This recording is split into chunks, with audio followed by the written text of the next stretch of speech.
श्रीराम जय राम जय जय राम. नमस्कार. आज दिनांक 27 डिसेंबर. आजचा विषय आहे भगवंताचे प्रेम कसे उत्पन्न होईल ते पाहावे. चमत्कार करता आले म्हणजे ब्रह्मज्ञान झाले असे नाही म्हणता येणार. संतांचे दर्शन झाले पण त्याच्या आजूबाजूचे लोक पाहिले तर वाईट दिसतात.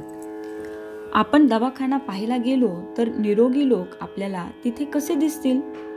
आमची प्रपंचाची नड संतांनी दूर करावी हे म्हणणे चुकीचे नाही का? ती दूर करण्याकरिता प्रापंचिकाकडे जावे, संताकडे नव्हे.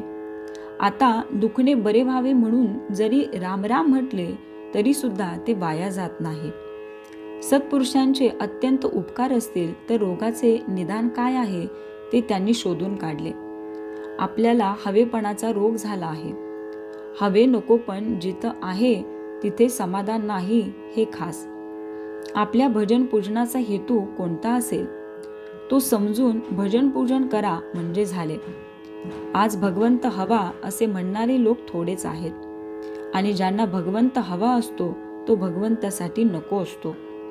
तो त्यांच्या प्रपंचासाठी हवा असतो. ज्याला भगवंता करताच भगवंत हवा त्याला समाधान खास मिळेल. त्याला कशाचीही अट नाही.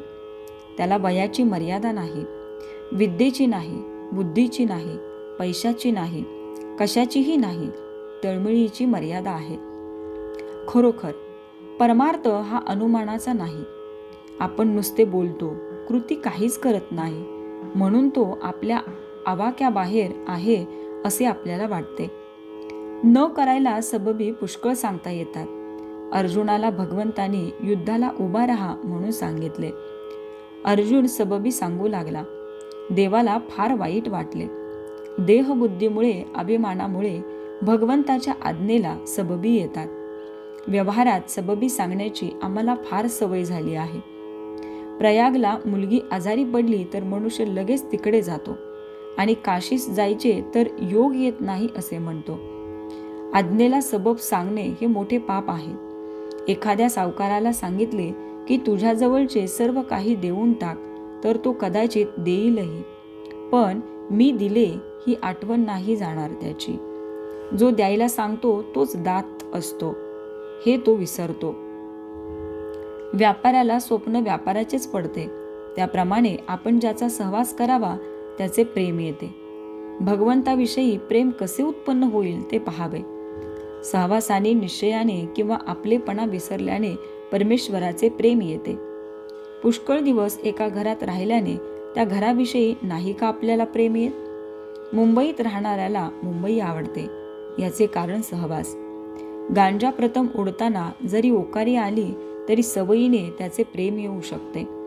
नापसंत नवऱ्याशी जरी लग्न झाले तरी मुलगी निश्चयाने त्याच्यावर प्रेम करायला शिकते. म्हणजेच प्रेम निश्चयाने येऊ शकते. राम आपल्या हृदयात आहे ही भावना ठेवूया. रामाहून मी वेगळा नाही आणि तो माझ्या हृदयात आहे असा दृढ निश्चय करून ही भावना वाढविली पाहिजे. तात्पर्य, आपले प्रेम प्रपंची लावले आहे ते रामनामी लावायला पाहिजे. श्रीराम जय राम जय जय राम.